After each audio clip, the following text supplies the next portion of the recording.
With the live intro to the Warrior Poet Podcast. What's up, my friends? Porangui, how are you doing, my brother? Beautiful, man. So, a little backstory on this gentleman that I have sitting across from me today. I met Porangui a couple years ago when I was doing this epic liver cleanse. This place at that point was the beginnings of the Rejuvenation Performance Institute.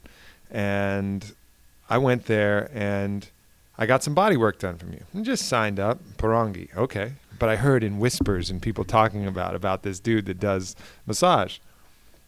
I was like, yeah, all right, whatever, I'm in. I was just in the mode of like saying yes. I was like, yes, whatever's coming, I'm saying yes.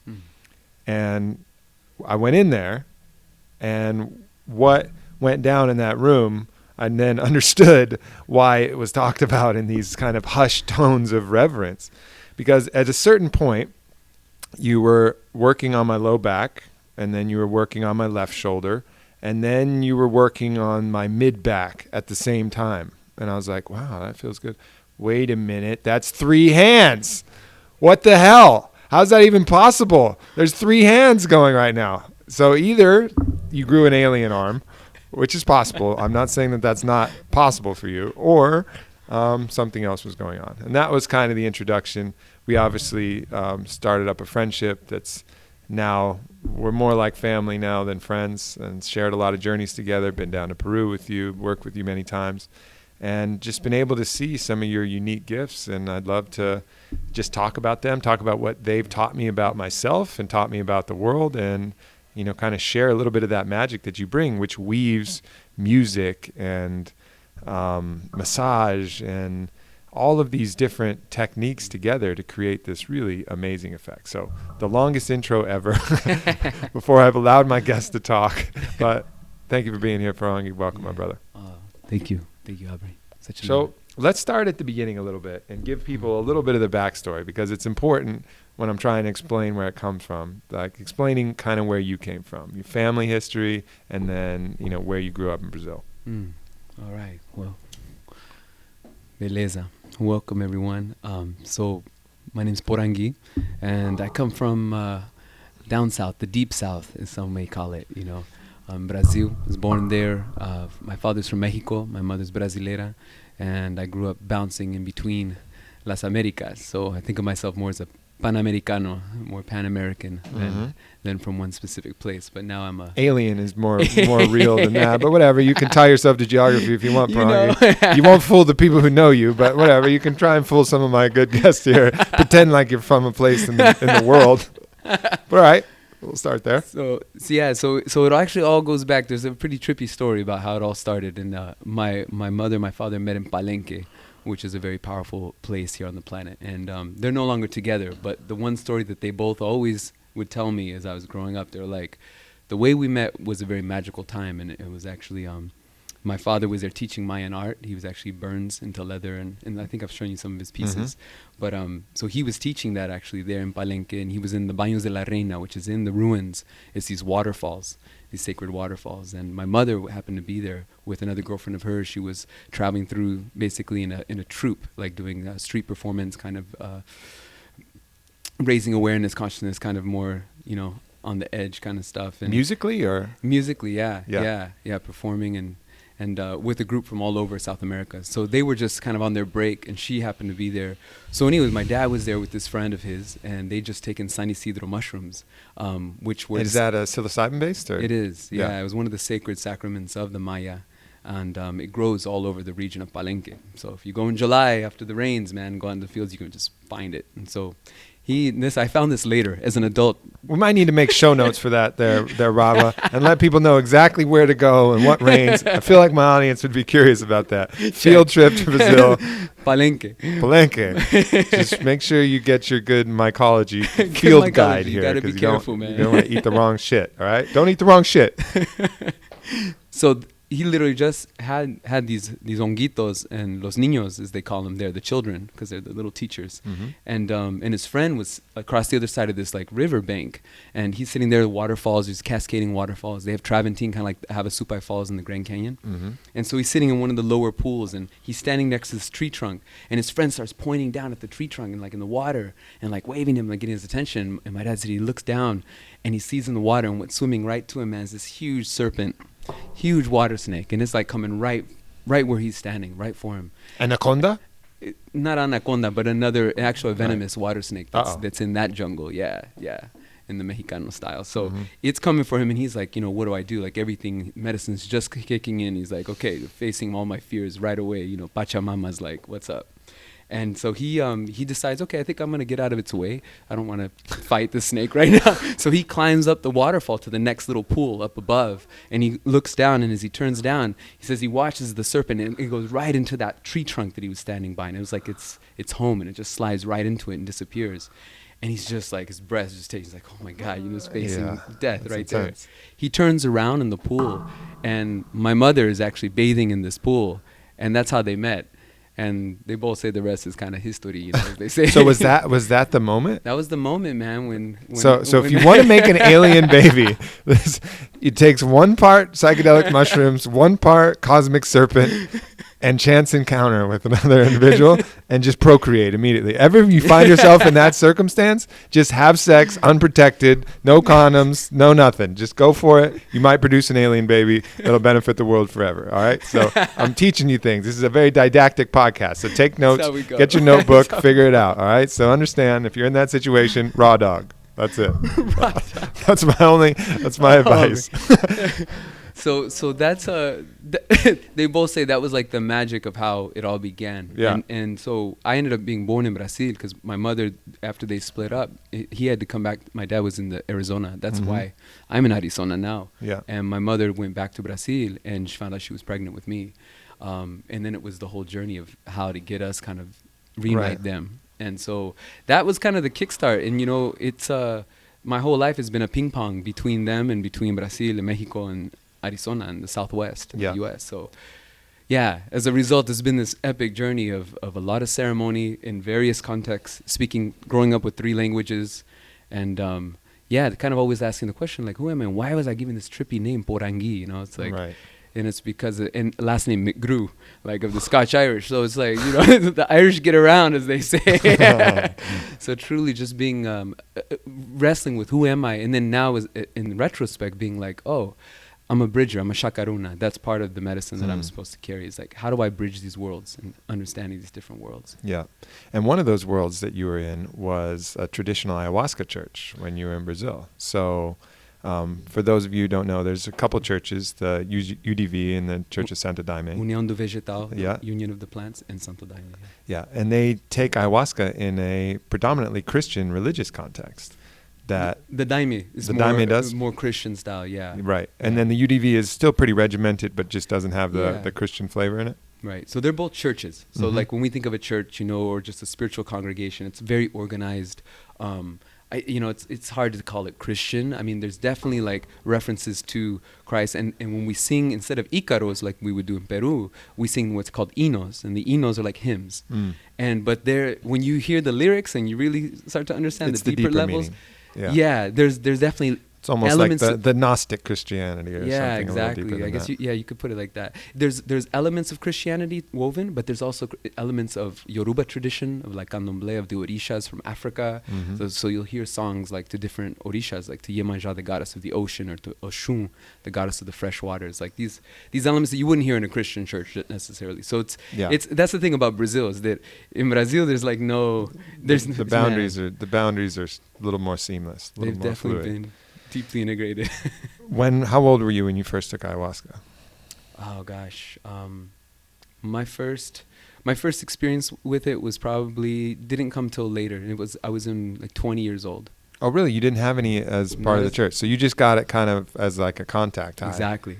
I've heard stories that people have taken it really young. Really young. Yeah, some kids who were there all the time, because my mother had already come to the States. She was studying. She came up and got her master's degree into bilingual education.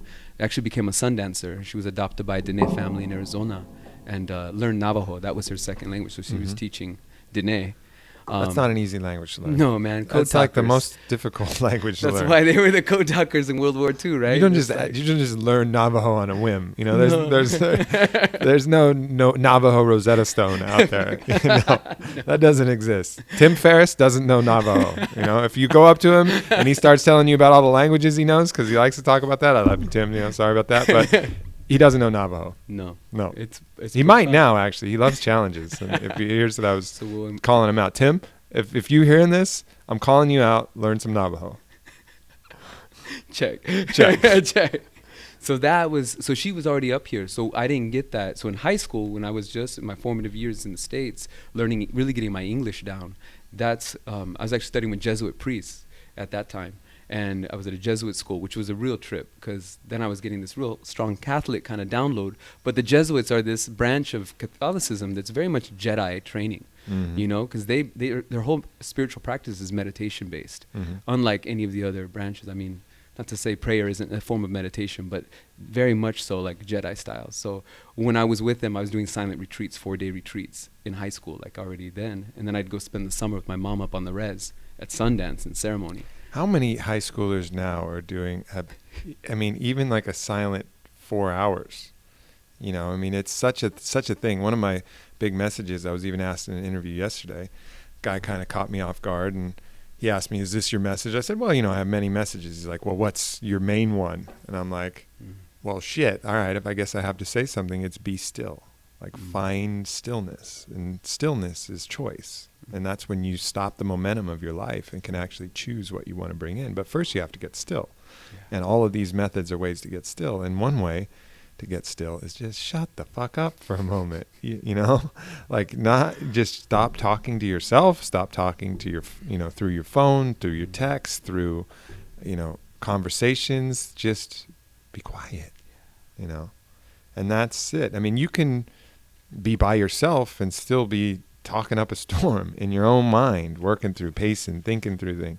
Just stop talking for a little while. So that's another key aspect is as we're tracking this, you know, the etymology of Poranguy's life, like where it come from. Okay, periods of stillness, deep stillness. And that's something that I've noticed in all great healers and all great medicine keepers is the ability to be still.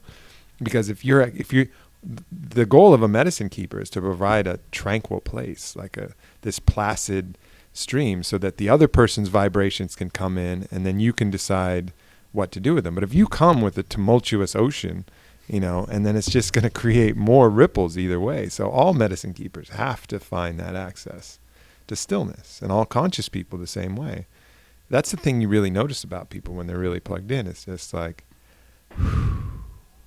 still. The space between the notes. Yeah, totally. That's why totally. I say the healing power is in the space between the notes. Mm-hmm. That's always been, you know, that informs my music. That informs the healing practice. That informs everything. It's Right. like when we pause between the breath, what's the moment, right? As we finish the exhale or before the inhale, that moment of infinite space. Mm-hmm. And that's, once we tap into that and expand that, that's it, man.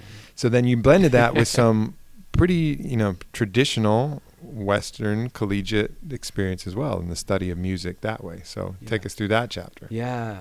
So kind of after that whole journey, when I finally kind of got stabilized here on stateside, I got a scholarship to go to Duke University over in North Carolina. And I thought I was going to be a doctor at the time. Kind of had, you know, no one in my family had gotten to that level actually of academia.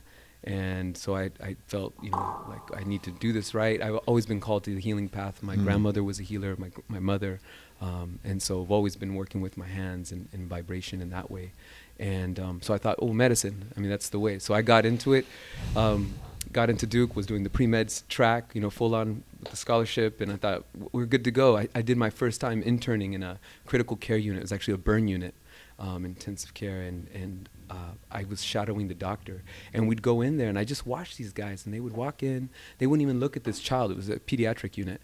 And these kids, you know, 3rd-degree burns all over their body. And they wouldn't even look at them. They'd look at the chart, you know, take a couple notes, and then they hand it to me and be like, okay, follow up with him, you know, help develop rapport, make sure you spend some time with him, and left. And that was like, And I was like, this isn't healing, this isn't medicine. Right. And that was the big aha moment where I got out of that, and I was like, okay. Well, it may not. I mean, you can't even blame the doctors necessarily for that, because they're not trained in how to deal with, even the emotional load that takes. You have to shut it off. Like you have to, unless you're able to work with it and like work with that energy by bringing it in, better to just not look at all maybe. And so that you can just keep functioning and go from one to the other.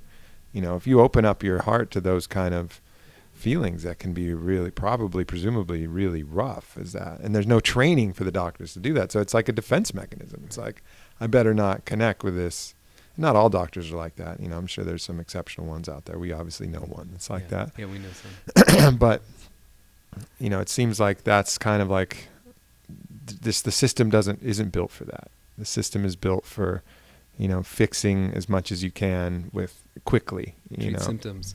Treat those symptoms, get the next one out, And it's all built around the HMOs, I mean, that's a deep subject in and of itself, but it's twisted, right. The business model. I mean, consumer culture, it's woven its tentacles into everything. Sure. And it's beautiful and it's a curse. It's this interesting paradox. But you decided that's not for me. That's not for me. So I actually got into neurosci right after that. So then I started studying. I had a good friend of mine who was he was a neuroscientist doing his postdoc at Duke, and he was actually also a capoeirista. So we used to train capoeira together. Mm-hmm. And he was like, "Man, come work with me in the lab." So I started working in the lab with him and doing really. Can you cool give us a little capoeira on your instrument there? A little capoeira? Yeah, what's the little little beat? Yeah. Give us a little beat. If everybody wants to Jenga at home alone.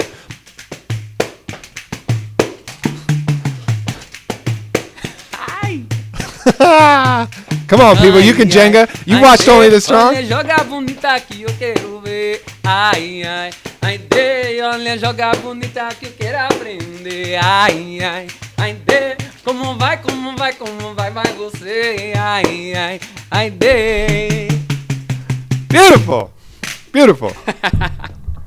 So yeah, that was it, man. So we were deep brothers. His name actually was Siddhartha. Mm-hmm. And incredible, man. So I worked in the lab with him, and I worked with all these little rats, and then I saw what is truly the silent holocaust of science. The rat, it's just rat homicide, not rat just genocide, rats, mice, horses, ferrets. I mean, Duke, this lab I used to work in, you'd go into the basement and underground, and they have all these animals on different sleep cycles. Rat catacombs. It was crazy, man. These doors would open up, and like in all these different like chambers would be all these different animals on different sleep schedules, and different various things, gerbils, hamsters. I mean, you name it. It's a zoo. And they're all destined for death. All those animals are in there just in the name of science. They're all being sacrificed to the gods of science. And I mean, I love science. I think we benefit as a humanity, and the earth to some degree benefits, but there's also this real cost that's being paid by the animal kingdom. And that was a big awakening for me there. And here I am a vegetarian, like I grew up, my mother raised me vegetarian, not because it was trendy.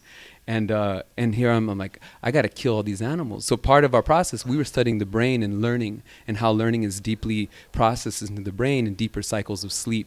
And so we would sleep deprive these rats, have them do these different tests, like run a maze and different experiments. And then we'd have to kill them at a certain point in the test after 6 weeks. And it's like, you have to inject them, you gas them, you inject them, so it's real humane. And then you have to put them in a guillotine. Chop their head off, a little rat guillotine. We're not talking jiu-jitsu, people. No. We're talking French Revolution. Straight up. We're talking Marie Antoinette style. Hardcore, man. Little like guillotine. I mean, with a little lever, the whole thing.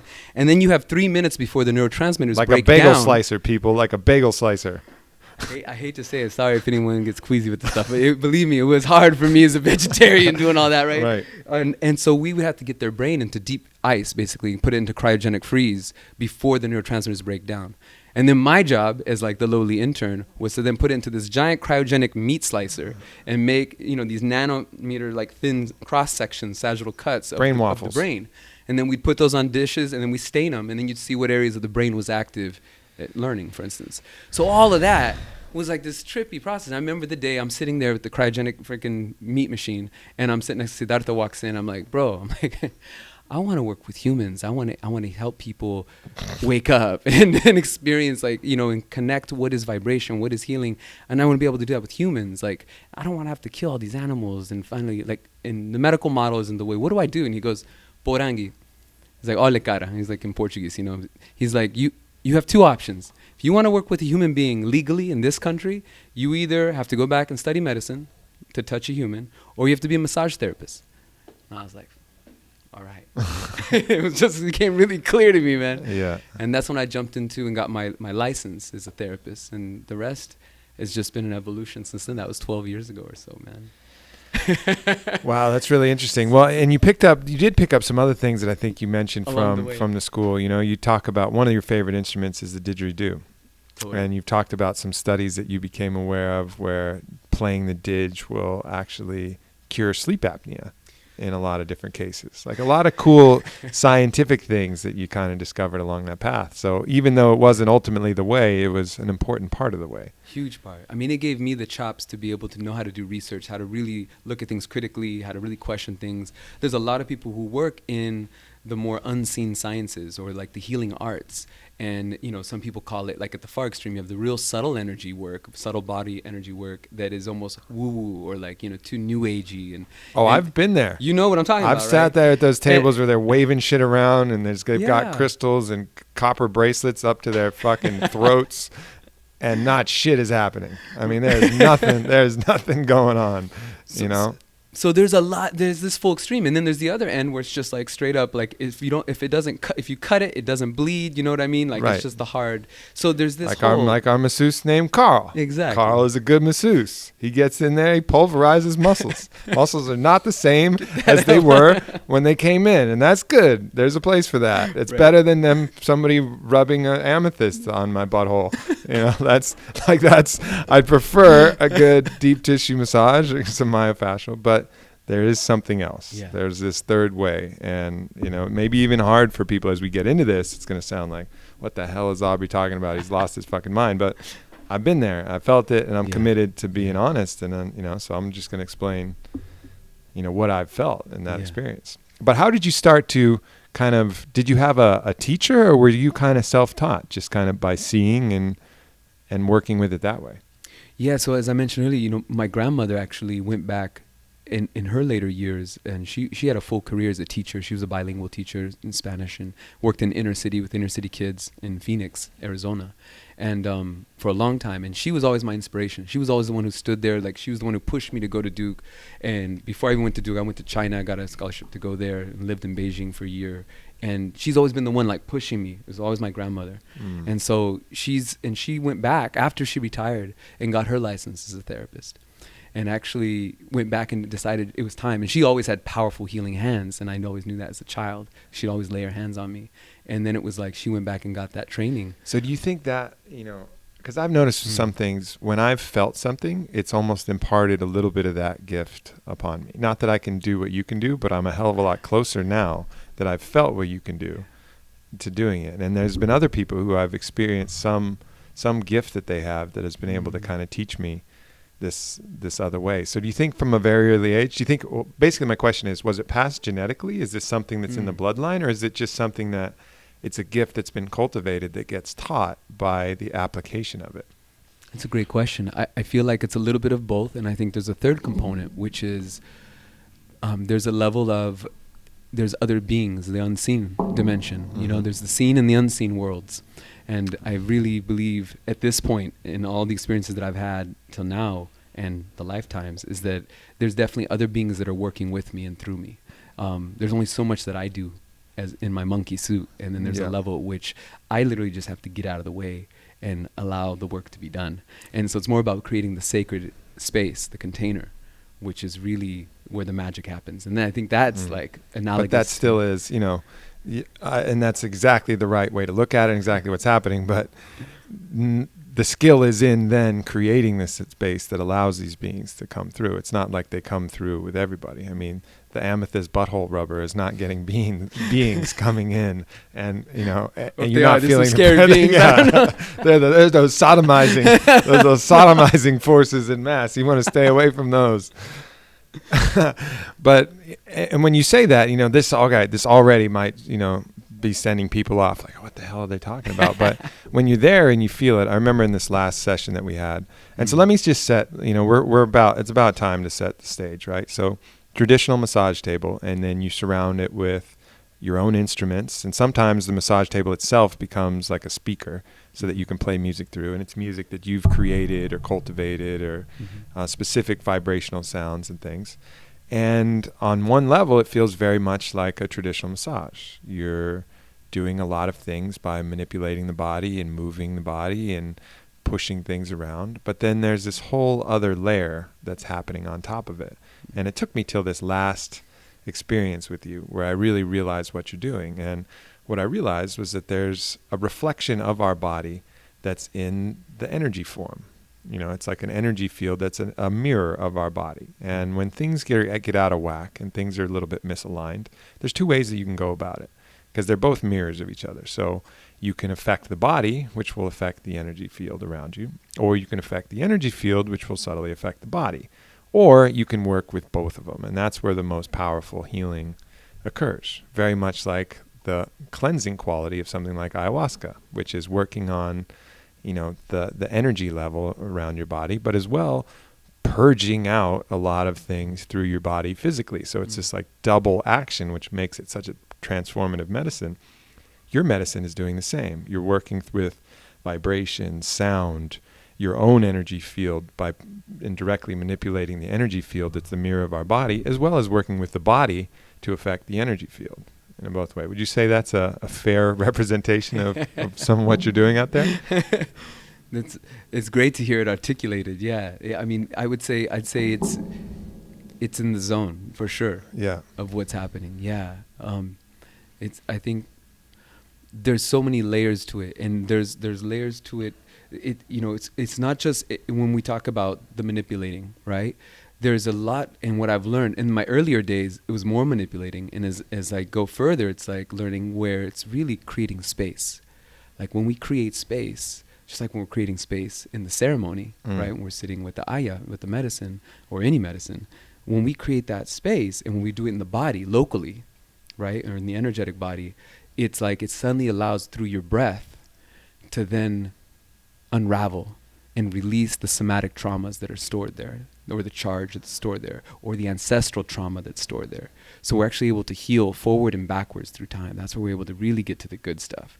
And usually most of the time, most massage, it's like you're just fighting someone's armor. They come in and they're just like so stressed out. They've been looking at the iPhone all day. They've been bombarded with all this information. Their minds are still racing. They're just totally disembodied. And so it's like, for me, the other component to what you're saying, it's like it's also educating people. You spoke about the didge, so that's been one of my biggest teachers. Has been the didgeridoo. This ancient instrument is the oldest instrument, physical instrument outside of our voice that humanity knows, right? And all it is a tube, and it's just extending and enabling us to do this thing called circular, or I like to call spiral breath. And what is that? It's this infinite breath, and it's like touching into like the loop player. Before there was a looper, they were already looping, with the didge. And it's so simple. It's in the breath. When we ride the spiral of the breath, because if it's just circular, it's only 2D, right? But when we go, that's why I call it spirals, because we're moving. It's like ascending like the helix of the DNA. It's like we're able to actually evolve through that breath, and it weaves all the way back 7 generations, all the way forward 7 generations. And so as we're healing in that moment through your breath, and as me as the therapist connecting to your breath, it's like we can go into the spaciousness, into that pause between the breath, and then access what's going on. You lost 90% of us at that, at that thing. So I'm going to go back to the space, and then we'll bring in the breath, right? Because you went too fast, even for me. So all right. So when you're talking about creating space, a good way to visualize that I just kind of thought about, like imagine your body. Your body comes out like a memory foam of like the ideal body, like what your body is capable of being. And that memory foam is different for everybody, but it follows a general blueprint. And then all of these traumas and these different ways that we work our body creates like indentions in the memory foam, so that these things are a little bit not quite the way they would be, if they were expressing their natural, truest form. And the creating space is not necessarily pushing it, molding it like a piece of clay into something new. It's saying, here, let me take this pressure off this one section. So this memory foam, which knows what it's supposed to be, knows what its blueprint is, can return to its regular form, and just allowing the space to allow the both the body and its mirror, the energy field, to return back to that space. But one of the tools that's really important in that is, using like a rudder is our breath, and that's just one of like the mechanisms that allows you to form that connection and allows you to do the work, is to track in with the breath. Yeah, and the breath is like, that's everything. It's like the beginning and the end and the middle is all happens in the breath and the unfolding of the breath. And so that breath, which you just did, is exactly it too. Like, as you know, in our sessions, it's like exhaling in through the nose, exhaling out the mouth. And there's just something about when we breathe in like that, the aperture of the mouth is so much larger than the nostrils. So exhaling out that mouth, that sigh breath, is just like releasing all of the weight. Just like letting that all melt away, literally surrender. And that's the key, is that surrendering. It's like when we put our weapon down and like, that's it. There's nothing else. Yeah. And when we do that, that's when the body unravels. That's when those things we've been holding, those patterns, a lot of times they're patterns. So for instance, like you're talking about this memory foam suit, right? So you're this 5-year-old kid, you're in the back seat. Your parents, the family car, you get into a car accident, you get side hit. That memory in your body of that moment, you may have been like reading a book or playing on a phone or something, and all of a sudden that's ingrained, that pattern is now in your body, even though maybe you didn't break a bone, but the impact and the sounds and everything was imprinted. The amygdala, the hippocampus, it all memorizes that. And it actually doesn't get stored just in the nervous system, it gets stored in the fascia. And that's where a lot of people don't, you hear this word myofascial, like what is that? It's a really fancy word. All it means is it's the connective tissue. It is the web of our body. Like literally, if you've ever seen a chicken breast, and I'm a vegetarian, but I know chicken breast, right? And you pull back that skin, there's that layer outside of the muscle, that's that kind of rainbow colored layer that's real thin, that you cut it, and then all of a sudden, it pulls away, and then there's the muscle. That's the fascia. And that webby stuff, that's sort of that thin layer, it wraps everything. It's what holds all our organs from gravity making, our stomach fall into our ass. It's what holds us together. No it's offense if your stomach's falling into your ass. Yeah, no offense. It's okay. It's just your, you can work on that. I'll work on that Hit one. the gym. But you get the idea. And so, and literally tendons and ligaments are just dense parts of connective tissue. Right. So there's this term that's used, this brilliant term that was Buckminster Fuller came up with, called a tensegrity structure. What a great name. Right? Buckminster Fuller. Right? So bunky balls, right? Like a soccer ball, that geometry. Well, this tensegrity structure is literally this idea that our bones, when we look at like a typical, anatomy lab and you see a structure like a skeleton, that what's holding it together, it's all those little metal pins, right, that you see that's keeping all those bones from just being a pile of bones. Well, the truth is that the human body, we're a bunch of bones floating in a sea of web connective tissue that's just holding it. It's just like straps moving in all dimensions. And so these straps, and what we've been discovering recently in the last 5 years, literally, is that fascia remembers things. So it's stored, these different traumatic experiences are literally stored in the fascia. Also pleasurable experiences. So, but it's all stored. It's like a memory. It's like the embodied memory. And so you access that memory and you can unravel those old traumas through the breath and spaciousness. So that's really the underlying kind of level of when we get into that energy work. It's super subtle. And medically it's being proven that it remembers. Like there's electrical charge in the fascia. And what's happened in classical medicine is that when you go, and I was, took anatomy, lots of anatomy classes, is that what do? When you see a cadaver, they've cut all the fascia away. When you look at a Gray's Anatomy book, you're looking at just the muscles. They cut all the fascia, so they dissected the body. And in dissecting the body, Western medicine missed the whole fucking point. Excuse my language. But it's that... We say fuck a lot. You do? Okay, podcast. good. Yeah. Orale, pues. Just fuck. Chinga. Just, we'll get it out of the way. So, we just get that out there. That's cathartic. Yeah, sure. So... So really, we screwed it up because we missed the whole point, which is the body, it's all about the fascia. It's the connectivity. It's the connective tissue. It is the web. It is the internet of our bodies. And we've cut it away in medicine. So now, only recently, is Western medicine being like, oh, shit, I think we actually missed something. And a lot of our sickness and ailments is actually stemming out of that. So you go see a chiropractor, chiropractors are great. They're going to crack you back into shape. But the problem is that you're going to pop right back out because everything that's holding those bones there is still in that old habit formed pattern from the trauma. And until you address that, it's just going to pop. So they have clients forever. They're going to be making money for a long time. Right. And so it's the fascia. It's also, the muscles do play a part in that too. When the muscles are over tightened, and that's it. People ask me about chiropractors and I say, yeah, there's a specific instance where there is a skeletal misalignment. Something's caught and something needs to get Oh, Yeah. whew. Yeah. Thank you. But a lot of times it's just we build these muscular imbalances, too much bench press, too much quad dominance over hamstring dominance, Right. too much of these things rotating our shoulders forward. Sternocleidomastoid. Pulling your neck down back. forward. That was a bad one. I'm working on That's that the one one we work constantly. on a That's lot one we with work you. on all the time. Yeah. And so even if I get my neck pop, my neck's going to go right back to that spot because the muscles are that tense. You got to work with those, work with connective And the tissue, work with fascia's holding the fascia. Yeah. Yeah. Because see, that's the other piece is that, the muscles may have there may be scars, real scars in the muscles, but everything that definitely scars, no matter what you do, even an injection into you, just an injection, creates scarring, not only in the muscle, but in the connective tissue. And what I only inject right between my toes. well, Yeah. it's crazy scarring in between your toes, Aubrey. It's that's just where I go with That's when we my spread your heroin. toes. My heroin. I don't do heroin, people. I'm just joking. I don't inject between my toes. He doesn't. I've seen his toes. But that's really what's up. And so as we address the muscle tissue, it's like you always remember that the muscle though is being held by the connective tissue. So if the connective tissue is restricted, it doesn't matter how open your muscle, how Right. long or how strong your muscle is, you'll never have that full range because the connective tissue is literally like a noose. It's like the shirt. So if my shirt's like a wetsuit, this, yeah, man, like you're a trying to move too your tight muscle wetsuit, in like that. one of those bench press shirts. I don't know if anybody's tried on one of those bench press shirts. It helps you bench press an extra 30 pounds, but like rotates your whole body like super forward. Like then you stretch it back out with the bar, and then you press even more. That's really important for the monkeys to be able to do that. That's like super. It's like a super important measurement tool for monkeys. So you get shirts that'll pull your arms together an extra 90 pounds, so you can push that up even more. But that's what our fascia is doing to a certain degree as well. It's Exactly. in these levels that is forcing our body into certain positions.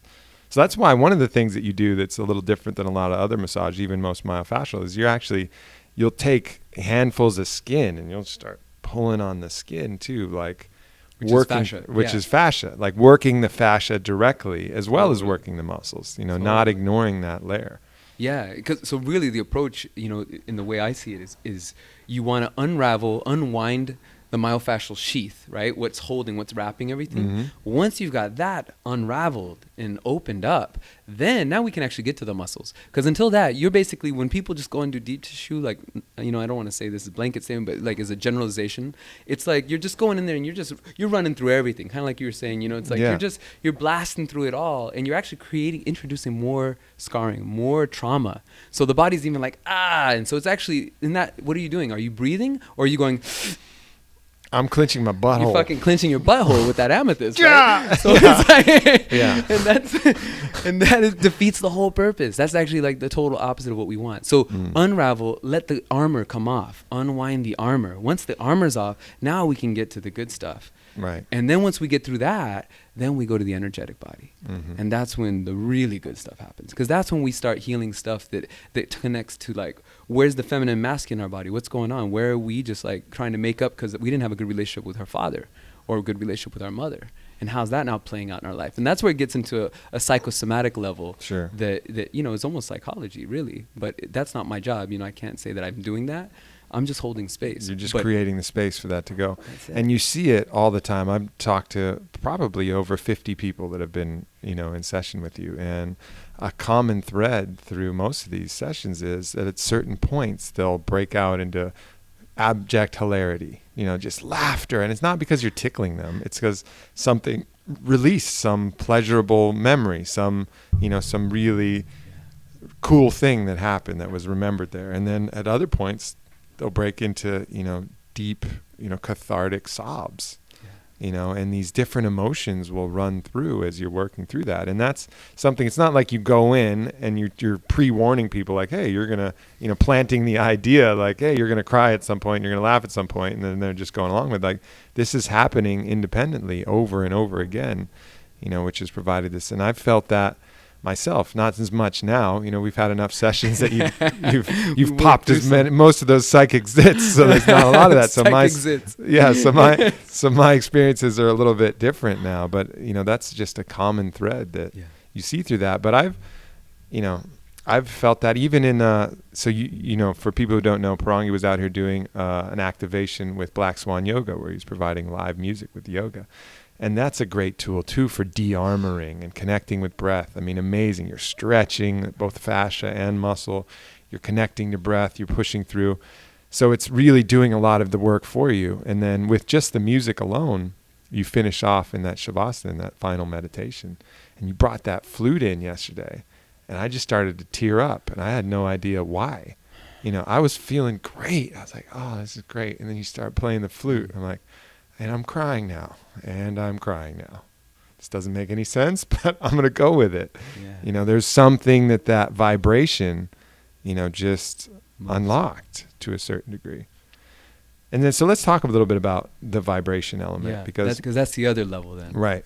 So, you know, I think if you read like Jeremy Narby's book, you know, he talks about how all, you know, cells and photons, they can be expressed as light. You know, photons are light, cells are light. We are light. That's like a scientific fact. But, and the other part, we're also movement. Every one of our cells, even a rock, is moving. All the atoms are moving in that. So we're movement, and with movement is vibration. You can't have movement without vibration. So we are, and I think there's these terminologies that get used interchangeably, because we are light. Yeah, so the light body. That's true. But we're also vibration, because we're constantly these cells that are moving, that are at a vibration. So we're both at the same time. It's kind of like quantum physics, where if you're looking for a particle, you see a particle. If you're looking for a wave, you see a wave. Well, how is that possible? Well, because it's both things. It's both things. So we're light, we're vibration, and we're matter. That is what matter is. Matter is both light and vibration. You know, and so vibration and light. I mean, you can use light as a tool as well.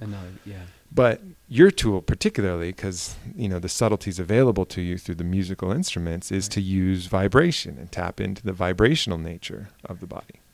Absolutely. So we talked about breath, right? Breath is a very gross vibration that's constantly happening. The wave of the breath, right? And when we get into stuff, what happens to the breath? It usually will shut down, or it will get very thick, very tense. And as we get into things where that suddenly is blocked and remove that blockage, suddenly the breath is expansive. And so that's our goal, is to create that expansiveness so that there's no restriction here and that light body can shine. Yeah. And that's really kind of in that sense. Now, on the vibrational sense, as far as sonically speaking, and which is kind of the domain that I've, you know, this lifetime around has been the medicine I've been also asked to carry. And it's about, for me, what I've discovered in all my work is when you then apply vibration, subtle vibration and more intense vibration to the body, when we're on the edge, when we're in the breath and we're working through these different myofascial layers, when you suddenly add in, like, we're stuck, like we get into some stuff that's like, oh man, this is like some old stuff. It's like when you can suddenly add a vibration to that and bring that, it's like all of a sudden, like, it literally shakes it out. It literally starts to unravel that much faster. And so we can get change that would normally take multiple sessions. We can achieve the same results or greater results in less time. And that can happen on all kinds of levels, from sonically speaking, like when we use the sound table and we actually like amplify sounds up through the body, or if it's happening in literally, I'm vibrating your arm, like I'm literally bringing vibration in what in massage world, you know, in bodywork, we would call tapotement. You know, when I was in massage school, one of the things I was known for was for my tapotement. That's like, they'd know when Porangui was in session, because everyone would hear like, you know, on someone's body, and they'd be like, oh shit, he's going off again on somebody. They all knew, man. And they all knew to come get tapotement with me. So that's like the basis of, what is it, Swedish style massage? It's a word that comes out of Swedish, but I mean, it's ancient. It's like being able to play the body as a drum is so primordial, and it moves so much, because you bring circulation, you invigorate, all the lymph starts to flow. It's like, yeah. And so that's a big part of my work, is I've talked to you in other realms, is helping us to remember that we're bodies. We're these bodies are drums. These are instruments. They're meant to be played, not just to be, you know, abused and walked around in and, you know, treated like a monkey suit. But it's like, this is an instrument, you know. You can make all kinds of sounds with this incredible instrument. And so, in remembering how we're expressive beings and giving permission to be expressive, we forget that. Right. It's so basic. So a lot of the work that's done on the table in a session can already be achieved and already be more deeply ingrained and amplified in our daily practice when we remember how to express ourselves, how to move as a light body, how to be vibrating and more vibrant in everything we do. So there's a lot of takeaways from this, and I want to start, giving people some of them. And so some of the things that I've gotten from you is, let's talk about breath, because that's something we can all practice. You don't need to go see Porangui in Sedona or anywhere else to get that. That's something that all of us can do. So one of the things that you were, teaching me in the process of is that circular breathing. But also just, so take us through some breaths that people can do. And, yogis talk about this. Breath is such a tradition that spans everything. But a few takeaways on what people can do to advance their own breath practice, adding more diaphragm breathing in general, and then taking it to the next level, which is the master teacher being like circular breathing or spiral breathing, as you were getting into earlier. Yeah, totally. So, there are many breathing practices and yoga practices, fire breath, various things. I think one of the ones, if to hone in on one that is like therapeutic right off the bat, is to really work with the belly breath. So the Buddha breath, breathing in through the nose, filling up our belly, literally let it expand. Don't exhaling out our mouth. And why is that so hard? Right now you might try to do that and you're like, and you get this shallow breath. And what happens, and this is my theory, is that at some point Aubrey was, this 5-year-old kid, you're on the playground, man, and some kid walks up to you and fucking like hits you upside the head and you start crying. And he's like, why are you crying? What are you, a little girl? And what do? He says, suck it up. And what do?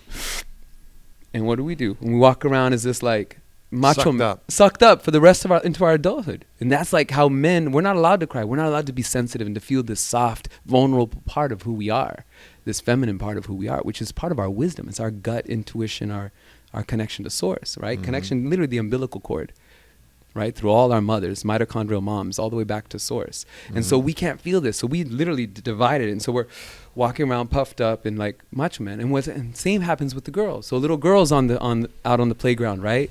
And she shows up to school, and this other kid says, this little boy, punk boy, is like, you're fat. What does she do? Sucks it up. Push out her breast, stick out her butt. Has to be this iconic thing that don't ruin sticking out your breast and sticking out your butt, Porangui. You're Brazilian, for God's sake. It's there, baby. It's there. If you're breathing from your belly, it's still there. You got to balance the two. Yeah. But that's, and so 99% of every client I've ever worked on, whether they're 12 years old or they're 80 years old, this has been like a common thread I've seen. I can't tell you how many people is that we're shut down. So the first part is learning this. So this is the breath. Breathe into our belly, right? Feel to the dantian. Go to the belly button, go 2 fingers below, and then feel that point. And you want to push that point out as you breathe in. And through the nose, and then exhale through the mouth. And let the exhale be uncontrived. Let it be uncontrolled. Let it be that sigh. There's already pressure built up, and then just let that naturally exhale. That's the key. And keep working that. Give it a sound. Just give me permission to have a sound. It doesn't have to be this like controlled thing at all. The less controlled it can be, the more therapeutic, the more powerful. Right. And then you'll start to feel things just let go. I think, your explanation was part there, but I also think part of it is that stress and breath are so closely related, so both the breath can create more stress, or the breath can create less stress, or stress can create a certain type of breath. And so many of us are so stressed out. And when you're stressed, chest breathing is the breath that associates with stress. I think there's even been, clinical research that's shown that it's not possible to have those levels of stress when you're doing proper diaphragm breathing. It will unwind the stress. It's not possible. If you continue that for a while, the stress will alleviate, the physical stress. You may still have some mental stuff, but that starts to go too, and so we are carrying so much of a load, and sometimes we try to unload that purely, with our own minds, like, the mind's loaded, let me unload the mind. Well, why not use, this tool that we have available to us called the breath, and stop worrying so much about the mind. I mean, that's the basis of so much meditation, is just focusing on the breath. Why? Because that's the tool that can unwind the mind. It's the gateway. That's the gateway. Exactly. So Vipassana meditation, it's all around breath, right? That's what you study. 10 days of breathing and sitting in silence. Kundalini, Vipassana, whatever. I mean, different styles. Kundalini, you're drawing this breath up from the earth, like up through your whatever that thing is you squeeze in your taint, and then all the way up through your head and back down, the front side, at least in the visualization that I was given for the Kundalini. But then Vipassana's focusing on the sensation of the breath as it right past through your nostrils. Yeah. All of these different and then tools. expanding it to scan the whole body. But it's always the gateway is the breath. That's it. Because it's think about it. It starts and it ends with the breath. No matter who you are, no matter where you come from, if you're a human being walking on this earth, it all started when you took your first breath, and it's all going to end when you take your last one. Not all. What? This part of it. This part of it. You know what I'm saying? Yeah. This part of this experience, for sure. For sure. And so that's so it's just, for me, that's a reminder of so mastering the breath, I don't know what else you want to master. At the end of the day, it's like, if you don't master anything else, you should master the first and last thing you ever do is to bring your awareness and really cultivate the breath. And that's where we get to the Dij. I mean, the Aboriginal people were onto it. That's the PhD. That's the PhD, but it's really accessible. And I always try to tell people that, because I went through the journey myself. When I learned the Dij, there was years that went by. Exactly. There was years that I went by that I thought, I can't play this thing. I was gifted a Dij, right? It was an Indonesian one, like a tourist Dij. And a friend gave this to me in college when I was at Duke. And I tried to play that thing, and I could get a sound out of it. But there was no way in hell that I was going to get that thing to circular, to keep going. I'm like, how? And I gave up. I was like, I think Aboriginal people have another gene. And it's like, this is like a unique thing that you have to be the oldest people on the planet to be able to play this thing. And I put it in the corner, and it was a nice tourist, just like a nice piece of art in my house, right?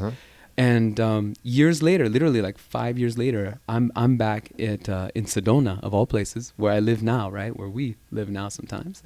And a old brother of mine, old friend from Brazil, he was actually making Dijs out of agave, which is the ones we play from the desert, right? The agave. I have one of his. You have one of those, exactly. Yep. So he was making them, and he's a Brazilian, he's a drummer, and we used to play together. We started actually my Brazilian groups. He was one of the founders with me of Liberdade in Phoenix, and he's playing it, and he's just like, I'm like, dude, if you can play it, I know I have the genes to do that.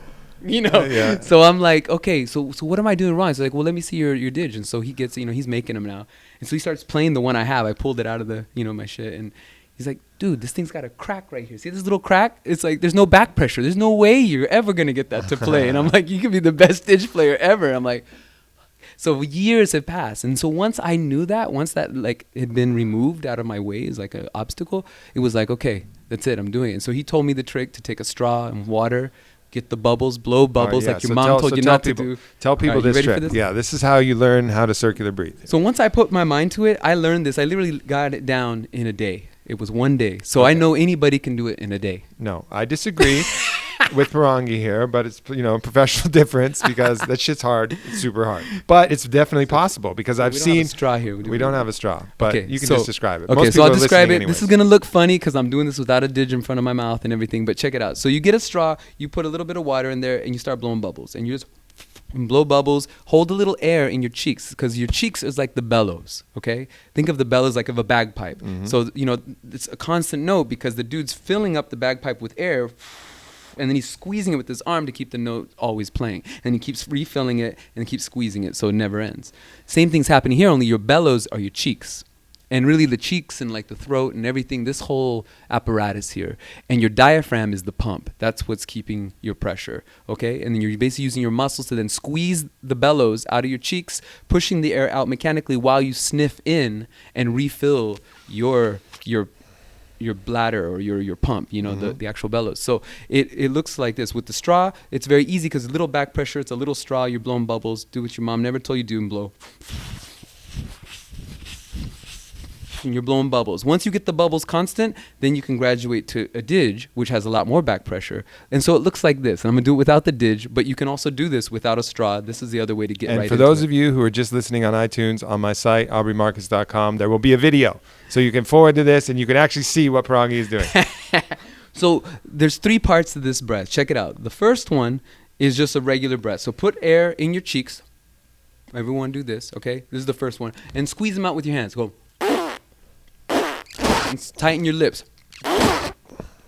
Okay, so you got that one, right? Now, as you do that, I want you to sniff in. sniff in at the same time as you squeeze the air that's stored in your cheeks, because that air is here. It's not in your diaphragm. You still have air in your lungs and your diaphragm. So I'm literally going, taking a deep sniff, like in a belly sniff. Remember, all of this is belly breath. We're not even dealing with chest here. So you're sniffing in as I squeeze it out. Now, take your hands away and just do it with the muscles. So it looks like this. That's the bridge breath. Exactly. Nice. I like that face. And then the second part is the regular breath, where you just now, you're refilled. You literally have new air in your pump, and now just push it out. Exhaling, right? So, and then you're gonna have to refill it because you're gonna run out. So before you run out, your pump is on empty, you start to refill it. So imagine my hand is like the level of like our air level, all right, inside. So it looks like this as I do it, and I'm gonna show you. And then you're gonna connect the two. So it looks like this. Here's the exhale.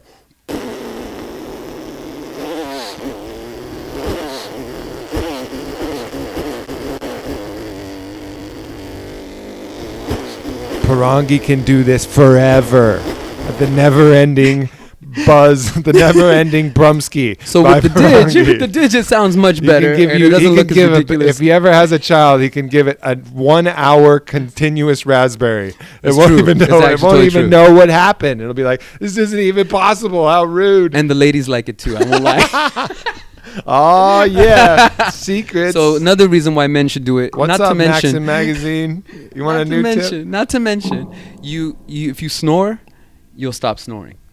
And that's probably one of the biggest, like, just side benefit, right? There's actually been medical studies. There's actually a clinic in Germany that does this. People who have sleep apnea, what are your choices? Surgery or sticking a device in your mouth, right? And having to sleep every night with a device so you don't suffocate. Instead, if you learn didge, and not even circular breathing, just the act of blowing, it strengthens the epiglottis, all the connective tissue, the fascia. It actually tonifies. And then you stop snoring. It stops closing the hatch so that you and literally choke on yourself. And man, that you get more oxygen, you're more awake, you're more alive just in that alone. Not to mention, when you play the didge, you're literally resonating every cranial bone, your optical nerve is vibrating, like, and not to mention what you're doing for others if you play to other people. It's one of those things. I believe two things. If everyone became a body worker on this planet and everyone learned how to play didge, the world would be a better place. Because A, we would know how to touch each other in a way that's not just sexual, but in a loving, compassionate way, men and women. And we'd all know how to breathe and actually connect to source. And I think, man, that would be it. Where can people get a didge? Where would you recommend? Just random people listening all over. They're not going to be able to get your homeboy's special didge. You know, right. where do you just get a didge that's not going to be cracked and thwart your life? All right, check it out. I never want to support plastic, but the simplest, cheapest way to get a didge in an urban environment is a PVC pipe. No joke. PVC, 1.5 inch diameter, so it's about that wide, right? And about 51 centimeters in length, should give you around the key of D, I believe.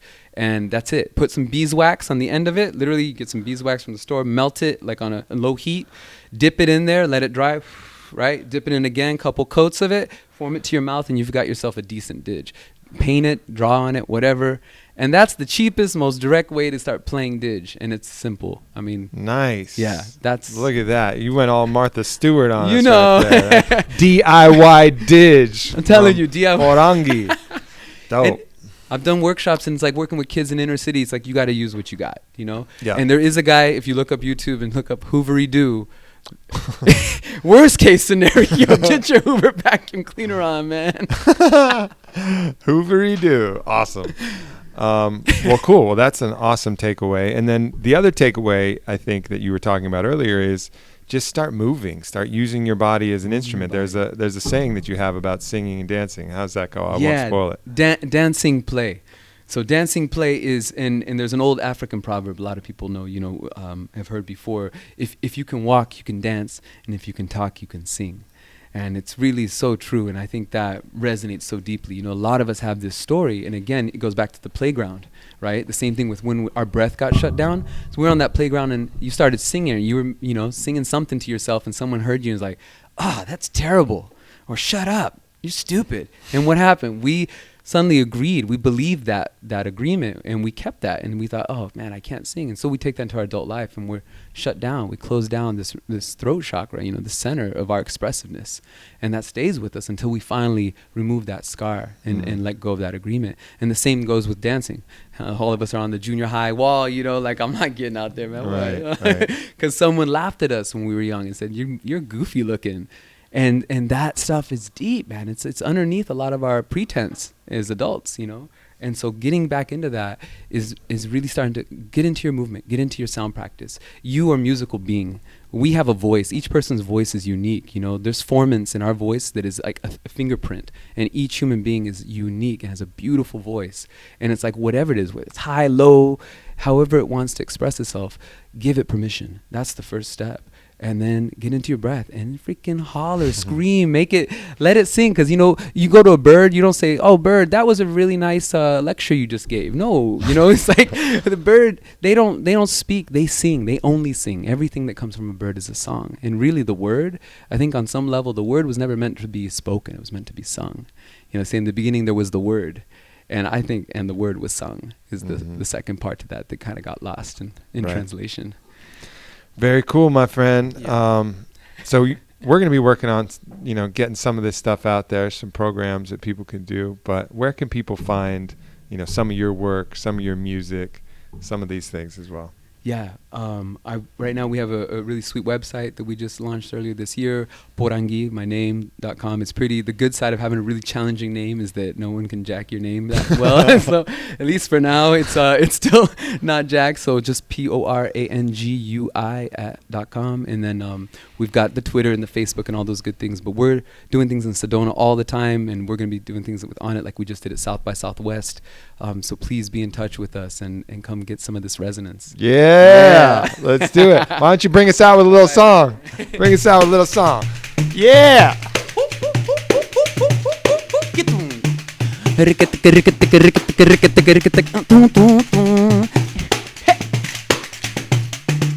São 7 machado com 18 caras.